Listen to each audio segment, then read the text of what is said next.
So this is Woodman here with another channel message. Do you ever feel like when you wake up in the morning that someone perhaps has like a dark entity attachment is just stalking you every day? Some witches, and they have no souls, obviously. They like to pick victims and bind people to them. And in doing this, they expect the universe to treat them as a pair, even though this person's long gone from this person's life and it has never gone near them with a 10-foot pole. So when you think about all these spectacular failed relationships in the past, you have to wonder about the curiosity of past people who just have this competitive complex inside of them. The people who treat people like playthings, but the reality is that we have to understand to get them out of our system, we have to drastically change our rhythms. Stop reminding ourselves of the past every day. Get a big eraser out and mentally erase these people from our whole existence. These people only just play with you and then throw you away. So you want to get rid of them so they don't linger in your energy. They don't try to stay in your auric field. They're asking questions like, oh, I wonder what my ex is doing now. Like, I wonder if they have money. I wonder if they're, getting a big come up in the world. I wonder if they're going to get like a powerful CEO position. I wonder if they're going to buy like a new house or a new car or whatever.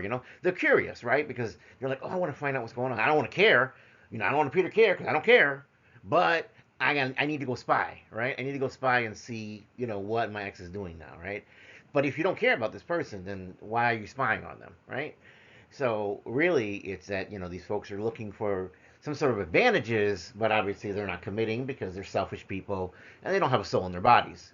So all of this is pure nosiness, and all of this is violation of boundaries, right? That space that is in my energy that people are occupying by trying to spy on me and snoop on me, that space is, if you're not paying rent, you need to get out of it, right? So that's why you have to take a radical approach to break ties. You need to cut cords, you need to burn the whole thing down, just the way we're burning this plantation here. And Sadhguru, talks about breaking free from repetitive cycles, about how we can liberate ourselves from karmic entanglements. These repetitive patterns, often rooted in deeply ingrained habits and emotional responses, create a rhythm that could almost feel inescapable. If you want to transcend this cycle, Sadhguru tells us that we must engage in a profound self examination, recognizing that the past does not define the present or the future for us. This awareness serves as a catalyst for transformation, urging individuals to confront the historical narratives and choose new empowering pathways.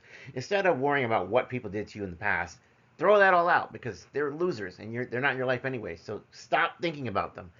Forget about them. Throw them out the door. They're garbage. Leave them on the side of the curb, for the garbage man to come pick up. Because garbage in, garbage out. If they really wanted to be in your life, they wouldn't be a piece of garbage. So that's why you have to treat garbage like it is garbage. So now we have to try to not to slip back into old patterns by deliberately altering our responses, whether through assertive communication, mindfulness, or disengagement. We have to create a new energetic frequency that fosters positive interactions. Right? We're always vibrating at higher and higher frequencies to become the best versions of ourselves. We got to disrupt the current rhythm because that current rhythm will keep us trapped and somehow still tied in some way or another. And this person's eagerly trying to make sure that you don't get away from them. They're always trying to look for you. They're always trying to get in your energetic space. They're always trying to do things, find old pictures, whatever they can to get back in your energy. And you just got to kick them out. And so we have to look at our mental responses, our physiological responses driven by thoughts and emotions. And we have to realize that there are habitual behaviors that keep us stuck and tethered to the past.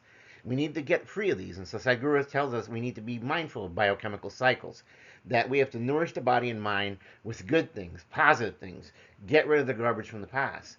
We don't want to restore anything. We want to recalibrate our internal chemistry, getting us to a greater emotional resilience and a new, renewed capacity to engage with new experiences, engage with others, facilitate a profound shift in how we respond to stress and negativity, altering our biochemistry and enabling us to break free of the chains of the past experiences. The journey to liberation begins with self awareness and a commitment to inner transformation.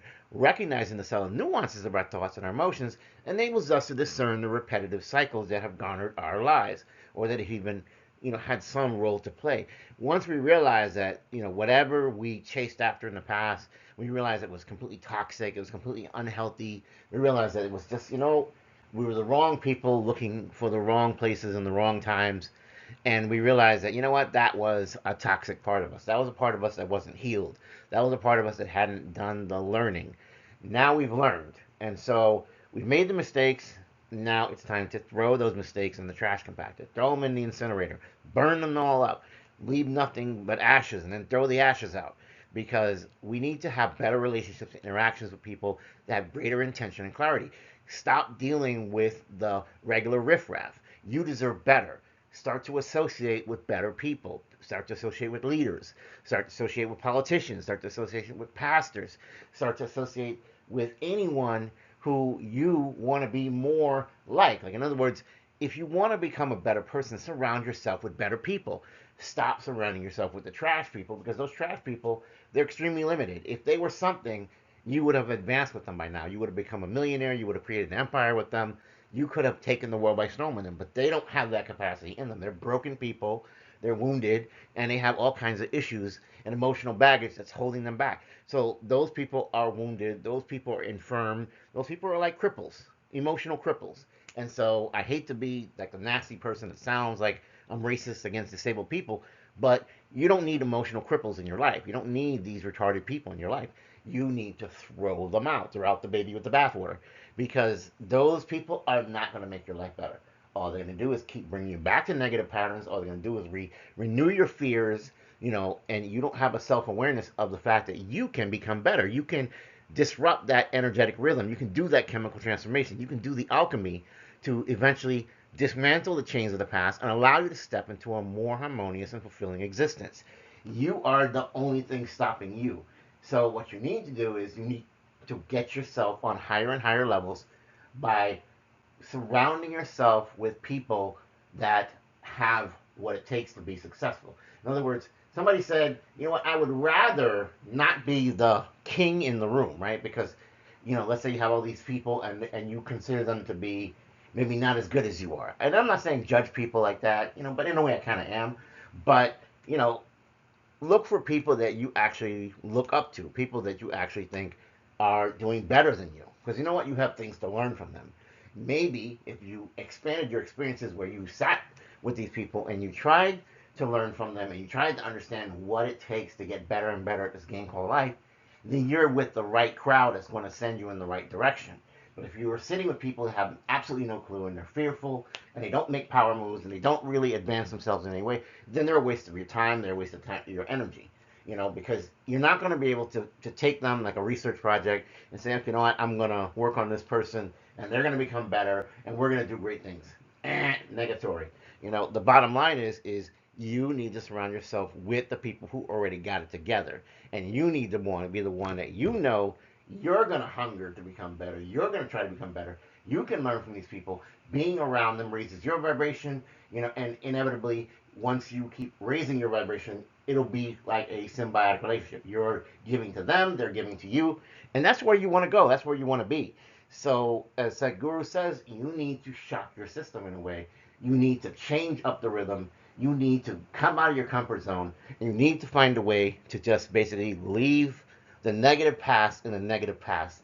It's kind of like, you see, like this thing that won't die, and you're just like, hey, die, die. You got to keep shooting it until it stops moving. Do that. And I mean that in a very, very, very, very figurative sense, a metaphorical sense. I'm not talking about actually doing that to any person in real life. I'm talking about, the idea of when something is dead, just let it go. In fact, probably that's a bad word, but maybe unalive, right? But either way, it's metaphorical. It has nothing to do with any real life people. No real life people are going to be targeted or hurt in the making of this video. So just keep that in mind. Keep in mind that you have to break free from the cycle. And to break free from the cycle, you have to be serious about breaking free from the cycle. You got to delete pictures, delete pictures. Delete recordings, delete recordings. Anything that reminds you of the negative past, get rid of it. Cold turkey. Boom, out the door. Because that's the only way you're ever going to move forward. So if you found this message helpful, please like, share, and subscribe. If you're new here, welcome aboard. It's a safe space. If you are returning, thank you for your support. In the name of the Most High God, I thank you for continuing to listen to these messages, and I wish you health, wealth, prosperity, and abundance, and that you have blessings and protection if you so deserve it. Woodman signing off. Take care. Have a great day.